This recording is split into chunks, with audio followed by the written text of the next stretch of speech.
지난 시간까지 여호수아의 고별 설교를 묵상하였습니다. 그 유언과 같은 설교, 그 설교는 비공개적인 자리에서 이스라엘 지도자들에게 행해진 것이었습니다. 가장 핵심적인 두 가지 권면의 말씀이 있었는데 그 첫 번째가 하나님이 너희를 위하여 싸우셨다라는, 즉 은혜를 기억하라는 것이었어요. 하나님께서 너희를 위하여 싸우셨다. 그 삶의 모습을 기억하며 살아가라는 것이고, 또 두 번째로는 스스로 조심하여 하나님을 사랑하라는 메시지였습니다. 너희들이 진정 하나님을 사랑하는지 늘 스스로 조심해라. 늘 스스로 내 삶을 좀 둘러봐라 말씀하는 것입니다. 신앙의 변질은 다른 것이 아니라 하나님에 대한 사랑의 변질에서 시작된다는 것이에요. 신앙의 모습이 잘못되어지는 원인을 보면 하나님에 대한 사랑이 어긋나져 있을 때부터 시작된다는 것입니다. 오늘 말씀은 여호수아의 또 다른 고별 설교라고 말할 수 있습니다. 근데 이것은 비공개적인 자리가 아니라 공개적인 자리에서 모든 이스라엘 지파 사람들에게 행해진 것입니다. 또한 이스라엘 백성들의 지도자로서 여호수아가 행한 마지막 사역이라고도 볼 수 있습니다. 1절을 보면 이제 이렇게 말씀을 시작을 합니다. 1절 같이 읽도록 하겠습니다. 여호수아가 이스라엘 모든 지파를 세겜에 모으고 이스라엘 장로들과 그들의 수령들과 재판장들과 관리들을 부르매 그들이 하나님 앞에 나와 선지라 말씀을 합니다. 여호수아가 이스라엘의 모든 지파를 불러 모았다고 말씀을 합니다. 여기에는 가나안에 정착한 지파들 외에도 보내었던 요단 동쪽 편에 보내었던 지파들도 포함이 되었습니다. 아니, 열심으로 요단 동쪽으로 보내었던 지파들까지 다 오게 만든, 이렇게 모이게 했던 이유가 무엇일까? 오늘 본문에 보니까 마지막 절에 1절에 그들이 하나님 앞에 나와 섰다 그렇게 말합니다. 하나님 앞에 나와 섰다. 하나님 앞에 나와 섰다라는 것은 회막에서의 예배 때 주로 사용하는 표현입니다. 회막에 하나님이 임재하시는 곳이고 그 하나님의 임재하는 곳 앞에 섰다라고 말을 하는 것입니다. 당시 하나님께서 예배하는 성소가 있던 곳은 이 세겜이 아니라 실로였습니다. 실로라는 곳에 회막이 있었는데 길갈에서 실로로 회막을 옮긴 이후에 회막은 늘 실로에 있었습니다. 그런데 오늘 본문의 장소, 모든 이스라엘 백성들이 모였던 장소는 세겜입니다. 이번 세겜에 소집된 특별한 모임을 위해서 회막을 실로에서 세겜으로 옮겨왔다라는 것을, 임시로 옮겨왔다라는 것입니다. 세겜이라는 것은 아브라함이 약속의 땅에서 최초로 제단을 쌓고 하나님께 예배드렸던 곳이 세겜입니다. 의미가 있는 거죠. 또 야곱이요, 형 에서를 만나기 위해서 밧단 아람에서 돌아온 이후에 그곳에서부터 가족들이 알게 모르게 가져왔던 우상을 제거하여 파묻은 곳이 또한 세겜이기도 했습니다. 인생의 말년에 여호수아가 모든 지파의 백성을 모으고 회막 앞에서 하나님의 말씀을 선포하는 분명한 이유가 있을 것입니다. 왜 모든 지파를 다 불러 모아서 이렇게 선포를 할까? 이유인즉슨 세겜에서 하나님과 이스라엘 백성들과의 언약을 새롭게 갱신하고자 하는 말씀이었던 것입니다. 언약을 새롭게 갱신하는 것이에요. 하나님의 말씀, 약속을 새롭게 갱신하는 것입니다. 우리가 언약 그러면 떠오르는 것이 있습니다. 시내산 계약이라고 이야기를 하죠. 시내산에서 하나님의 말씀을 받습니다. 이스라엘 백성들과 하나님이 언약을 합니다. 근데 이 시내산 계약은요, 누구와 언약을 한 것이냐? 출애굽 세대 이스라엘 백성들과 언약을 맺은 것이에요. 출애굽, 애굽에서 나온 백성들과 언약을 맺습니다. 그리고 에발산에 제단을 쌓고 율법을 선포하는 또 다른 계약이 있었습니다. 계약갱신이 있었는데 에발산에서 제단을 쌓을 때는 출애굽 세대가 아니라 광야 세대 이스라엘 백성들이었어요. 가나안 땅에 들어와서 광야 세대들이 가나안 땅에 들어서 제단을 쌓고 하나님과 다시금 언약을 갱신을 합니다. 그런데 지금 여호수아의 인생의 말년, 지금을 따진다고 하면 한 세대가 가나안 땅에 들어와서 30년이 넘는 귀한 시간을 지나면서 세겜에 다시게 모이게 한 것은 이스라엘 백성들에게 또 다른 세대가 나타났다라는 거죠. 출애굽 세대가 아니라 광야 세대가 아니라 이제는 무슨 세대냐? 가나안 세대라는 것이에요. 가나안에 정착해서 가나안에서 계속 자랐던 가나안 세대가 등장을 합니다. 그러니까 이들과의 또 다른 하나님과의 새로운 언약이 필요하다라고 느꼈던 것입니다. 시내산의 언약이 아니라 에발산의 언약이 아니라 이제는 바로 세겜에서의 가나안 세대들과의 하나님과의 언약이 필요했던 것입니다. 2절부터 13절까지의 내용은요, 여호수아가 지난 세월 동안 하나님께서 이스라엘을 위하여 어떻게 일을 하셨는지에 대해서 설명을 하고 있습니다. 여러분들이 본문을 읽으시면서 느끼셨겠지만 과거의 이스라엘의 역사를 쭉 훑는 그러한 모습이 있어요. 어떻게 이스라엘 백성들이 지금까지 있었는지 그것에 대해서 말씀을 합니다. 2절 3절에 보니까 이렇게 말씀을 합니다. 같이 읽도록 하죠. 2절 3절입니다. 여호수아가 모든 백성에게 이르되 이스라엘의 하나님 여호와께서 이같이 말씀하시기를 옛적에 너희의 조상들 곧 아브라함의 아버지 나홀의 아버지 데라가 강 저쪽에 거주하며 다른 신들을 섬겼으나 내가 너희의 조상 아브라함을 강 저쪽에서 이끌어내어 가나안 온 땅에 두루 행하게 하고 그의 씨를 번성하게 하려고 그에게 이삭을 주었으며. 본문의 여호수아는 이렇게 이야기하고 있습니다. 이스라엘의 하나님 여호와께서 이같이 말씀하시기를. 여호수아의 지금 말을 보면 지도자로서의 자격이 아니라, 자기가 이제 지도자로서 말하는 것이 아니라 이스라엘의 하나님 여호와께서 이같이 말씀하시기를, 그렇게 말하는 것은 하나님의 대언자로서 이제 내가 말을 하는 거다. 지도자로서 너에게 말을 하는 것이 아니라 하나님의 대언자로서 하나님의 말을 너희들에게 전하는 것이다. 그렇게 말을 합니다. 그런데 그 대언자로서의 말을 함에 있어서 이스라엘 백성들에게는 조금은 충격적인 사실을 선포를 합니다. 그 사실이 뭐냐?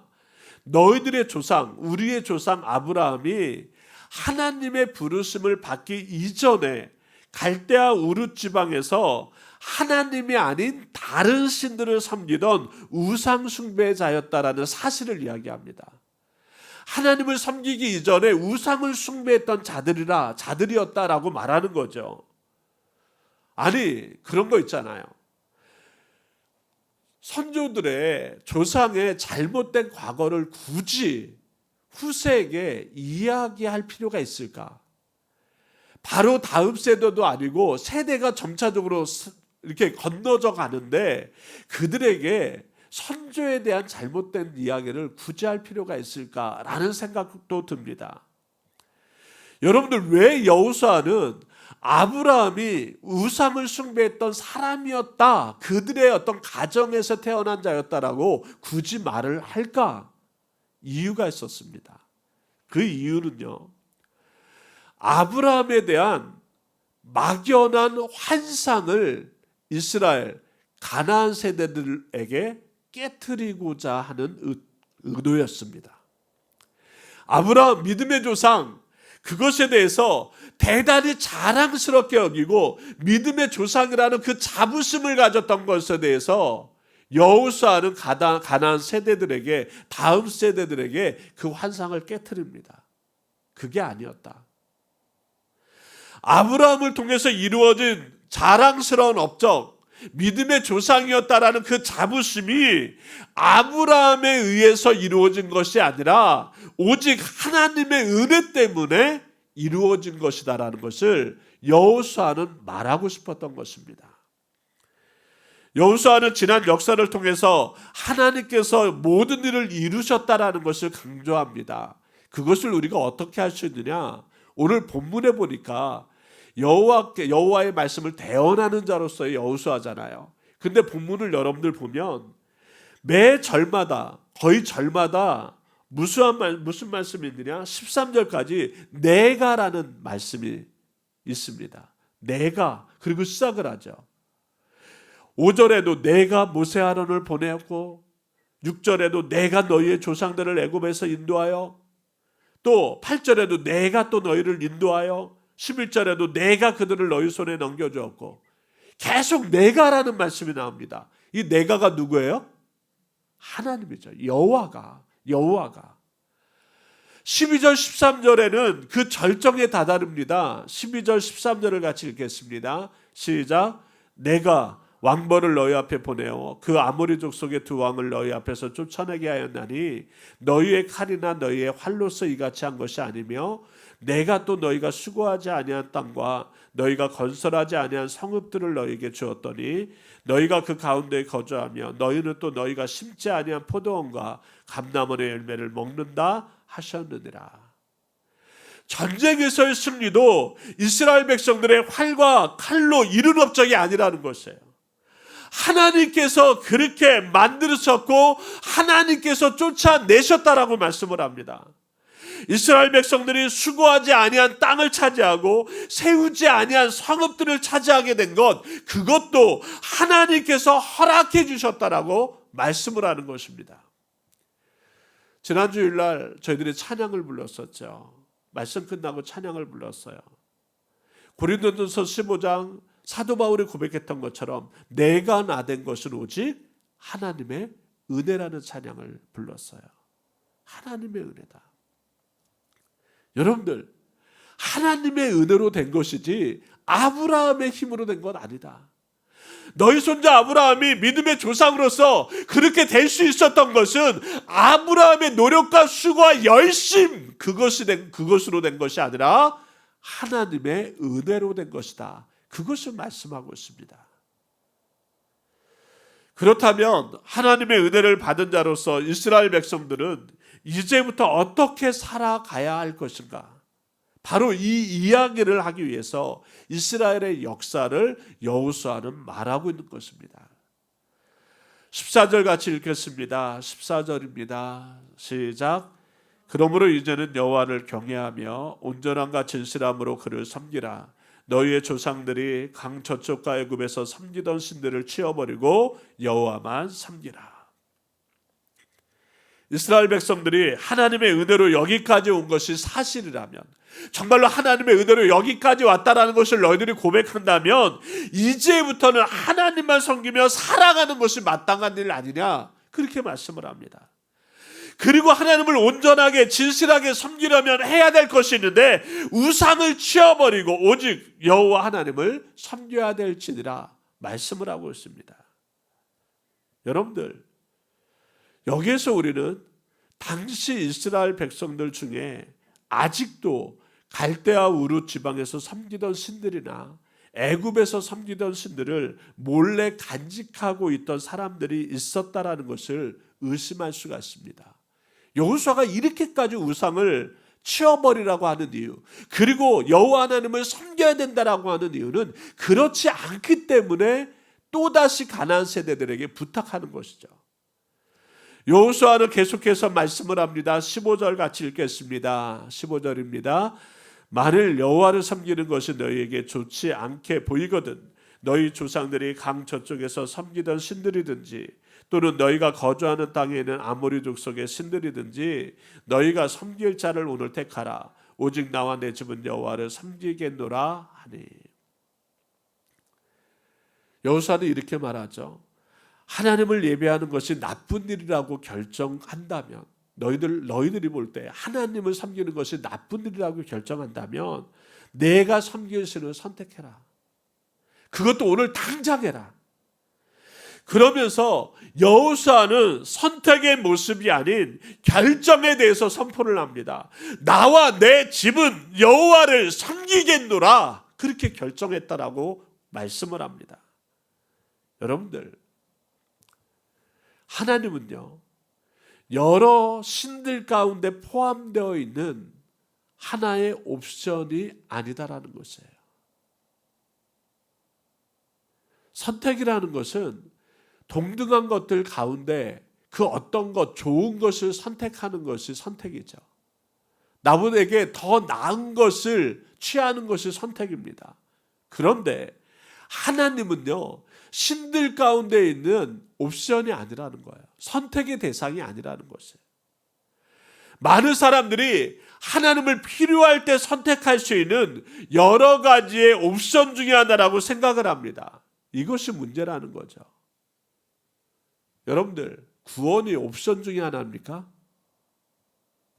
구원이 옵션으로 선택할 수 있는 문제가 아니다라는 것이에요. 하나님을 섬기는 것처럼 보이지만 그 속을 들여다보면 경우에 따라서 여전히 하나님과 다른 신들을 저울질하고 있는 모습을 발견하게 된다는 것입니다. 여호수아는 자신의 결정을 이야기하는 거죠. 오직 나와 내 집은 여호와를 섬기겠노라. 이 말은 하나님을 섬기기로 결정했다라는 것입니다. 자신에게는 다른 신들을 섬길 것인지를 더 이상 고민할 문제가 아니다라는 것이에요. 너희들 선택하려고 하느냐? 너희들 하나님을 다른 신들과의 하나로 생각하고 선택하려고 하느냐? 여호수아는 단호하게 말하는 거죠. 단호하게 말하는 것이죠. 선택이 아니라 이거는 우리가 결정해야 될 문제다. 나와 내 집은 여호와를 섬기겠다라고 나는 결정했다. 그래서 다른 신들을 섬길 것인지 더 이상 고민할 문제가 안 된다라고 말을 합니다. 이 말을 듣는 이스라엘 백성들, 그들도 동의하면서 고백을 합니다. 16절부터 18절 같이 읽어보도록 하죠. 16절부터요. 시작. 백성이 대답하여 이르되 우리가 결단코 여호와를 버리고 다른 신들을 섬기지 아니하리이다. 이는 우리가 하나님 여호와께서 친히 우리와 우리 조상들을 인도하여 애굽 땅 종되었던 집에서 올라가게 하시고 우리 목전에서 그 큰 이적들을 행하시고 우리가 행한 모든 길과 우리가 지난 모든 백성들 중에서 우리를 보호하셨으며 여호와께서 또 모든 백성들과 이 땅에 거주하던 아모리 족속을 우리 앞에서 쫓아내셨습니다. 그러므로 우리도 여호와를 섬기리니 그는 우리 하나님이심이니이다 하니라. 이 말씀만 보면 하나님만을 섬기면서 살겠다라는 이스라엘 백성들의 각오가 여호수아만큼 단호한 것처럼 보입니다. 우리도 그렇게 하겠습니다. 우리도 하나님의 일하심을 압니다. 우리도 하나님을 섬기겠습니다. 대단히 단호하게 이스라엘 백성들이 말을 합니다. 그런데 여호수아는 이러한 이스라엘 백성들의 호언장담이 그것에 대해서 믿지를 않습니다. 그것에 대해서 인정하지를 않습니다. 그 다음 절에 보면 그렇게 말하죠. 19절 20절에 보면 이렇게 여호수아는 말합니다. 여호수아가 백성에게 이르되 너희가 여호와를 능히 섬기지 못할 것은 그는 거룩하신 하나님이시요 질투하시는 하나님이시니 너희의 잘못과 죄들을 사하지 아니하실 것입니다. 만일 너희가 여호와를 버리고 이방 신들을 섬기면 너희에게 복을 내리신 후에라도 돌이켜 너희에게 재앙을 내리시고 너희를 멸하시리라 하니. 여러분들, 여호수아는 백성들의 말을 믿지 못하고 오히려 말을 합니다. 너희가 여호와를 능히 섬기지 못할 것, 너희들이 능히 여호와를 섬기지 못할 것이라고 말을 합니다. 아니, 이스라엘 백성들이 무슨 잘못을 저질렀기에 하나님께서 그들의 죄를 용서하지 않을 것이라고 선언하고 있습니까? 그럴 만한 이유가 분명히 여호수아에게는 있었습니다. 23절 24절 같이 읽겠습니다. 시작. 여호수아가 이르되 그러면 이제 너희 중에 있는 이방 신들을 치워버리고 너희의 마음을 이스라엘의 하나님 여호와께로 향하라 하니 백성이 여호수아에게 말하되 우리 하나님 여호와를 우리가 섬기고 그의 목소리를 우리가 청종하리이다 하는지라. 거듭 여호수아는 이스라엘 백성들에게 말합니다. 너희들이 이방 신들을 간직하고 있던 그러한 사람들이, 백성들이 있다라는 것입니다. 너희들 안에는 지금 출애굽한 것이 얼마나 오래된 일인데, 약속의 땅에 들어와 있던 것이 또 얼마나 긴 시간인데 아직까지도 그들은 애굽에 섬기던 신들을 몰래 간직하고 있었다라는 것입니다. 그들은 아직까지도 하나님을 섬기기로 결정하지 못했다라는 거죠. 하나님을 다른 신들과 함께 선택할 수 있는 여러 가지 옵션 중에 하나로 생각하고 있었을 뿐이라고 말하고 있는 것입니다. 그러면서 이방 신들을 제거하지 않고서는 절대로 하나님과의 새로운 언약을 갱신할 수 없다라고 말을 하고 있는 것입니다. 세겜에서의 언약의 갱신이 성공적으로 끝났다면 우상을 제거하는 일이 성공적으로 끝났다라는 일이 되는 것이에요. 우상을 제거하지 않고서는 하나님과의 새로운 언약을 이룰 수가 없다라는 것입니다. 그런데 오늘 본문의 마지막 절에 보니까 25절, 28절에 보니까 잘 해결이 됐습니다. 25절 읽어볼까요? 시작. 그날에 여호수아가 세겜에서 백성과 더불어 언약을 맺고 그들을 위하여 율례와 법도를 제정하였더라. 28절입니다. 백성을 보내어 각기 기업으로 돌아가게 하였더라. 세겜에서 백성과 더불어 언약을 맺었다라는 거예요. 언약을 맺었다라는 것은 잘 마무리되었다라는 것입니다. 이스라엘 백성들이 우상을 섬기지 않겠다고 우상을 정말로 치워버리는 그러한 결정과 그리고 여호와께서 말씀하시는 그 말씀에 다시 한번 순종의 모습으로 살아가기로 결정했기에 그들은 각기 집으로 기업으로 돌아가게 되었습니다. 여러분들, 오늘의 말씀 마지막 세겜에서의 이스라엘 백성들과 하나님과의 언약의 갱신을 보면서 우리가 가질 수 있는 교훈이 있습니다. 그것은 바로 하나님과의 언약은 매 세대마다 이루어져야 된다는 것이에요. 출애굽 세대에서 언약의 갱신, 시내산에서 언약이 마지막까지 가는 것이 아니라 광야 세대에 새롭게 언약의 갱신이 이루어졌고 가나안 세대에서도 새롭게 언약의 갱신이 이루어졌습니다. 여러분들, 이것은 무슨 말씀을 하는 걸까요? 믿음이 한 세대에서 끝나지 않고 후손에게 계속 이어지려면 그 믿음이 전수되어져야 된다는 사실입니다. 하나님의 말씀이 전수되어지지 않으면 내 믿음이 나와야 하나님과의 언약이 후손에게까지 내려가지 않는다라는 것입니다. 부모 세대만큼 자녀의 세대가 신앙생활을 잘하게 되는 것보다 더 큰 성공은 없습니다. 여러분들, 더 큰 유산이 뭡니까? 세상적인 유산보다 믿음의 유산입니다. 더 큰 성공이라는 세상의 성공보다 내 자녀들이 온전히 하나님의 뜻 안에서 신앙생활하는 것, 이것이 바로 신앙의 성공이라고 말할 수 있습니다. 우리가 자녀들에게 언제나 말씀을 잘 가르치고 또한 그들을 위해 쉬지 않고 기도해야 되는 이유가 여기 있죠. 하나님의 말씀의 언약이 다음 세대에게 전하여질 수 있는 것, 이것이 우리가 해야 될 일이고 또 이루어야 될 사명이라는 것입니다. 여호수아는 다음 세대를 위하여 그것을 이루어 갔다라는 것입니다. 참 중요한 사역을 그는 마지막에 합니다. 두 번째 우리가 알 수 있는 것은 하나님의 언약을 위해서는 반드시 필요한 것이 있는데 우상이 제거되어져야 된다라는 사실이에요. 하나님과의 새로운 언약을 위해서는 우상을 제거하는 작업이 있어야 된다는 것입니다.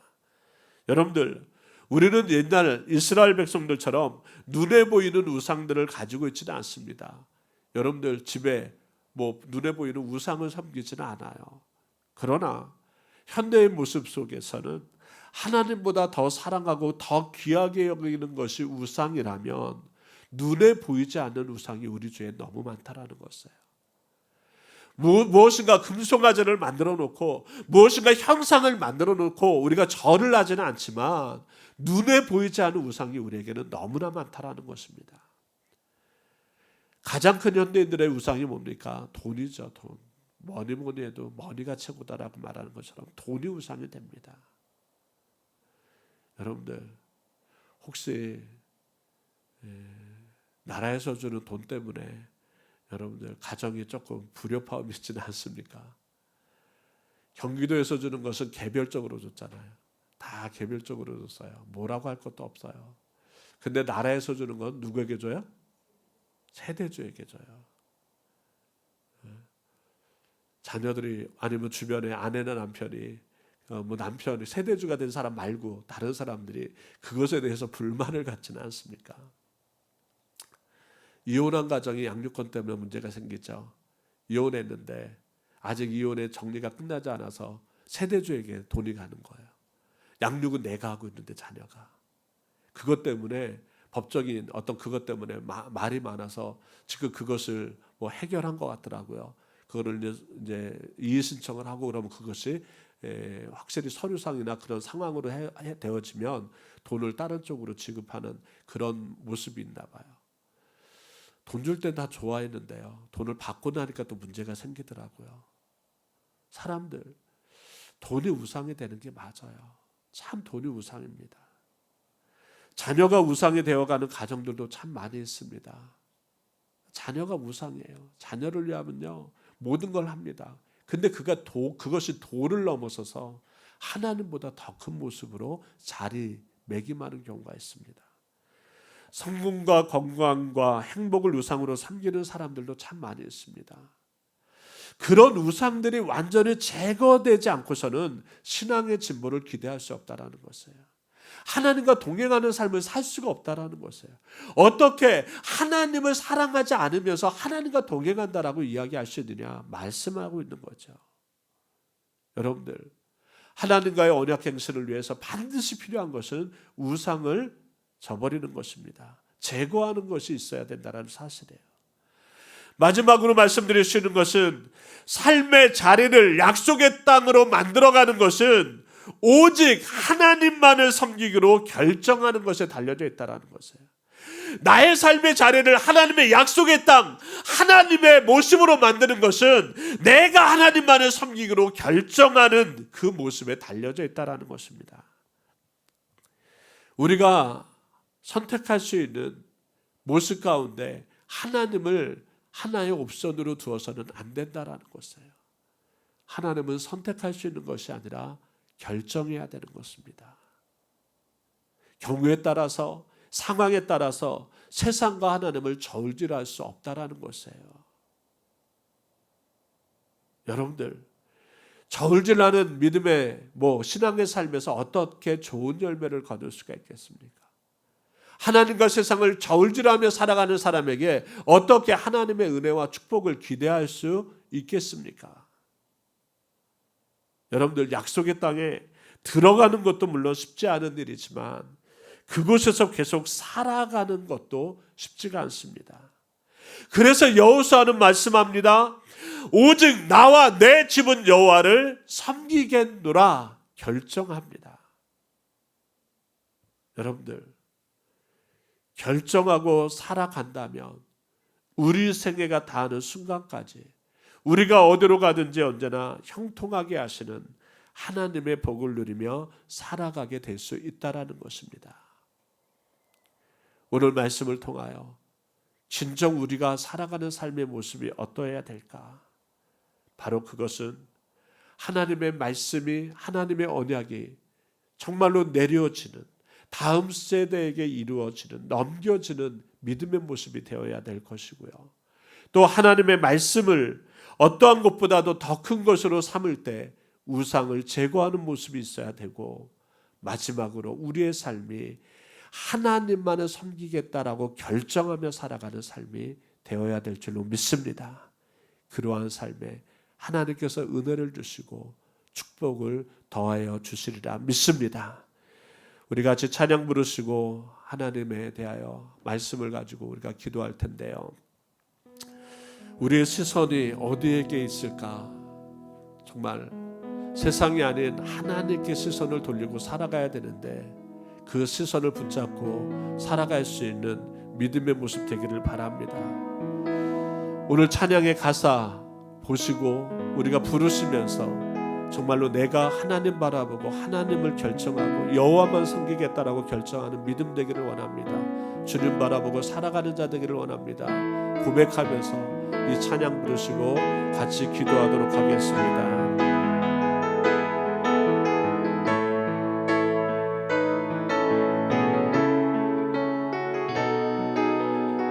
내게로부터 눈을 들어 내게로부터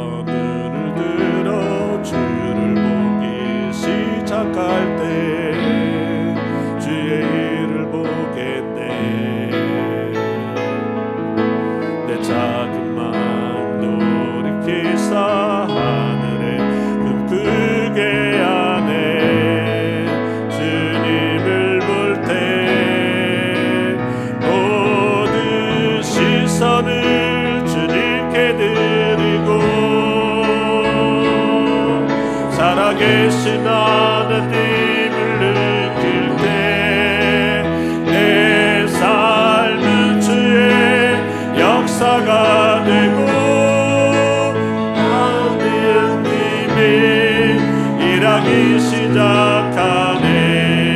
성령이 나를 변화시켜 모든 들은 사라질 때 주의 일을 보겠네. 광대한 땅 가운데서 주님 마음 알게 되니 주님을 볼 때 모든 시선을 주님께 드리고 전능하신 하나님을 느낄 때 세상은 주의 나라가 되고 하나님이 일하기 시작한 모든 시선을 주님께 드리고 살아계신 하나님을 느낄 때 내 삶은 주의 역사가 되고 하나님이 일하기 시작. 다시 한번 모든 시선을